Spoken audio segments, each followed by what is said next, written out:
जी कैसे हैं। सब ठीक ठाक हैं तो प्रभु का नाम ले रहे हैं तो प्रभु का नाम लेते रहिए। प्रभु बिना गति नहीं। आज मैं आप लोगों को बताऊंगा एक प्राणायाम के बारे में। इस प्राणायाम का नाम है त्रिविधि प्राणायाम। ये गोरख संहिता में बताया गया है और ये प्राणायाम साधारणतः कहीं मिलेगा नहीं। गूगल सर्च कर लीजिए, यूट्यूब सर्च कर लीजिए, और जो भी जानता होगा बोलता नहीं है। बहुत ही गुप्त प्राणायाम है। इसे योगी करते हैं, बहुत ही उच्च कोटि का योगी करते हैं। इस प्राणायाम से किसी की भी कुंडलिनी शक्ति जाग सकती है। यदि कोई बहुत ज़्यादा मंत्र जाप करता है, किया है, और सोशल मीडिया में ऐसे लोग दिख जा रहे हैं 2-4 लाख, 5 लाख, 6 लाख, 7 लाख जाप करने वाले, जो कर रहे हैं बिना गुरु को कर रहे हैं और नुकसान भी उठा रहे हैं। गायत्री मंत्र, मृत्युंजय मंत्र, ऐसे ऐसे मंत्रों का जाप कर रहे हैं जिसे बिना गुरु का नहीं करना चाहिए। और वो उनके अंदर इतनी ज़्यादा एनर्जी आ जा रही है कि कुछ लोगों की तो मानसिक स्थिति खराब हो जा रही है। यदि किसी ने ऐसा गलती किया है तो ये प्राणायाम को करे तो वह ऊर्जा को संतुलित कर लेगा। मेरी जब कुंडलिनी शक्ति जाग गई थी, मैं भी ऊर्जा से बहुत परेशान था। मैं चल नहीं पा रहा था, फिर नहीं पा रहा था, मेरे मुंह से लार टपक रहे थे। मेरी मानसिक अवस्था बहुत खराब थी। उस समय मैंने सबसे पहले स्वामी विवेकानंद द्वारा बताया गया प्राणायाम को किया। उसके बाद सेकंड प्राणायाम को किया। उसके बाद थर्ड अभी जो बता रहा हूँ इसको किया। इससे करने से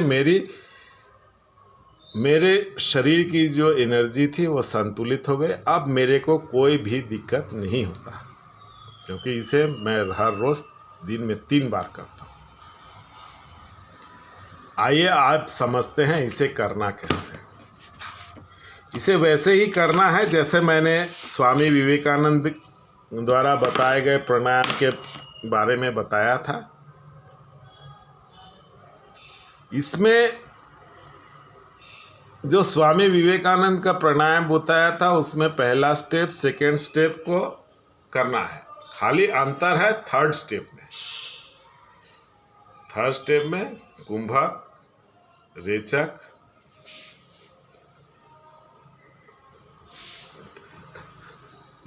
इसमें अंतर है लास्ट स्टेप में। तो इसे करना कैसे है मैं बता रहा हूँ। इसमें आपको इसमें 3 स्तर है। पहला है निम्न, दूसरा है मध्यम और तीसरा है उत्तम।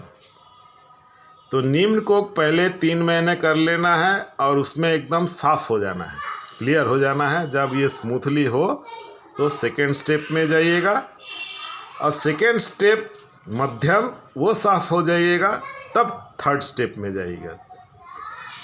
तो 3 बता दिया हूँ। पहले 3 महीने करना है, दूसरे को 7-8 महीने करना है, उसके बाद थर्ड में 4-5 महीने बाद जाना है, 7-8 महीने बाद जाना है। तो अब बताते हैं कैसे करना है।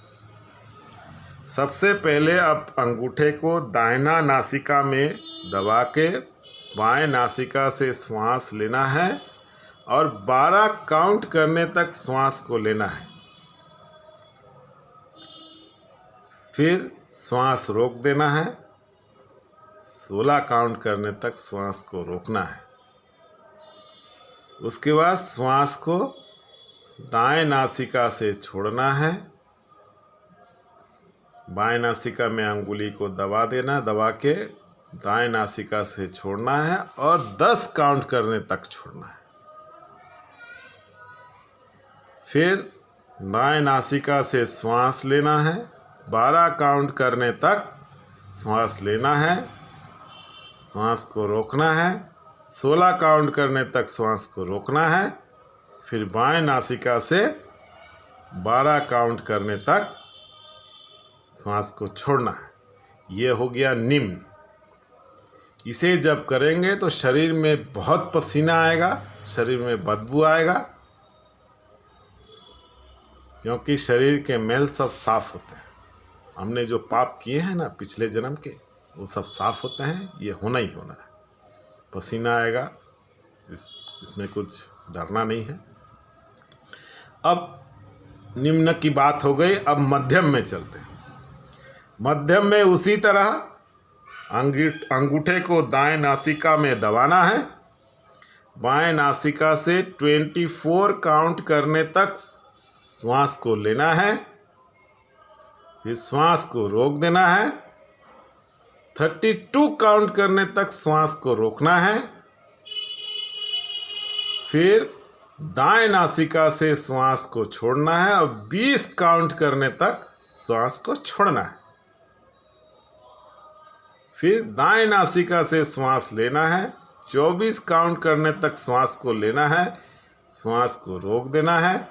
32 काउंट करने तक श्वास को रोकना है, फिर 24 काउंट करने तक श्वास को छोड़ना है। यह है मध्यम। इसे जब करेंगे तो आपके शरीर में भारी कंपन होगा। घबराइएगा मत, करिएगा। आस्ते आस्ते प्रैक्टिस करने थे, ये स्मूथ हो जाएगा। प्रैक्टिस करते रहिएगा, स्मूथ हो जाएगा। डरने का बात नहीं है, कंपन होगा। अब तीसरा स्टेप में चलते हैं, उत्तम। उत्तम में भी दाएं नासिका को अंगूठी से दबा के बाएं नासिका से श्वास को लेना है और 36 काउंट करने तक लेना है। श्वास को रोक देना है।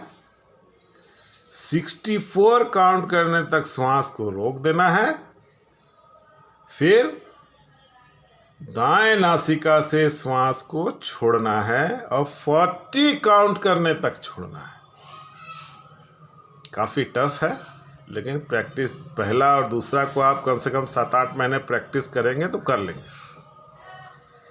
फिर आपको दाएं नासिका से श्वास को लेना है, 36 काउंट करने तक श्वास को लेना है।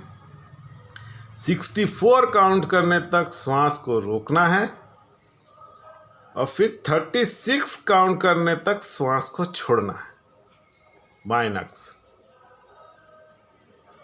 इसे उत्तम कहा गया है। इसे करने से आप अल्प मूत्र वाले हो जाएंगे, पेशाब कम होगा, आपका शरीर बहुत हल्का हो जाएगा। जिस समय आप ये प्राणायाम करेंगे ऐसा लगेगा कि आपका शरीर जमीन से उठ गया है। ऐसा लग सकता है कि आपका शरीर झूल रहा है, तो उससे घबराना नहीं है, ये होगा। और इससे कुंडलिनी शक्ति जागृत होती ही होती है। ऊपर से आपके शरीर में आप कितना भी मंत्र जाप कर ले, कुछ भी कर ले, 5 लाख 10 लाख, आपकी एनर्जी को ये प्राणायाम संतुलित कर देगी। दिव्य संत के शरीर में इतनी ऊर्जा होती है, ये ऊर्जा इन्हीं प्राणायामों से वो काबू करते हैं। ये बहुत ही दिव्य प्राणायाम है, ये कहीं नहीं मिलेगा। बहुत ही गुप्त प्राणायाम है। मैंने आज इसके बारे में आपको बताया। तो चलिए प्रभु जी, मेरे चैनल को सब्सक्राइब कर दीजिएगा, जिससे मैं काफ़ी बातें आप लोगों तक पहुंचा सकूं, आप जान सकें। बहुत गुप्त रहस्य हैं, मैं आस्ते आस्ते बहुत बात बताऊंगा। अध्यात्म में कैसे चला जाता है बताऊंगा। इसे सब्सक्राइब कर दीजिएगा, लाइक कर दीजिएगा, शेयर कर दीजिएगा। तो प्रभु जी आज के लिए इतना ही। याद रखिएगा, सब्सक्राइब कीजिएगा, लाइक करिएगा, शेयर करिएगा, तभी आपको इंटीमेशन आएगा और तभी मैं आपको बता सकूंगा। नहीं तो मेरा यूट्यूब चैनल डिमोनेटाइज हो जाएगा और फिर मैं आपसे संपर्क नहीं कर सकता। धन्यवाद। प्रभु का नाम लेकिन लेते रहिएगा, ठीक है। धन्यवाद।